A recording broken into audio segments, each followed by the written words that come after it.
So friends, a major branding shakeup may be on the horizon for Apple's flagship smartphone series. According to multiple reports, the tech giant is expected to drop the Pro Max level from its 2025 iPhone lineup, introducing a new moniker instead, the iPhone 17 Ultra. This change could signal a strategic rebranding aligned with Apple's broader product ecosystem and marketing evolution.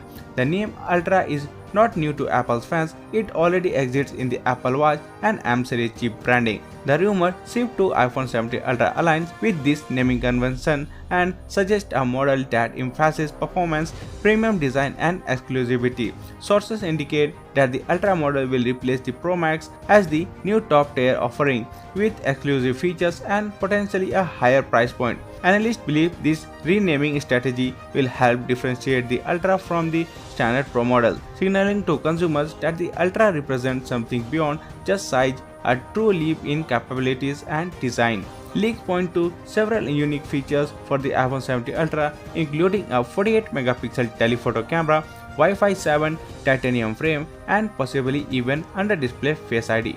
The design is rumored to shift slightly from the Pro Max, offering better ergonomics and a refreshed look to distinguish it further. The iPhone 17 Ultra is expected to boast a large, vibrant 6.86-inch LTPO OLED display enhanced by Apple's ProMotion technology with an adaptive 120Hz refresh rate. This advancement is designed to offer smoother scrolling, gaming, and video experiences, and while intelligently managing battery consumption. So that's for today in this video. Thank you for watching, and for more videos like this, please subscribe to the channel and press the bell icon.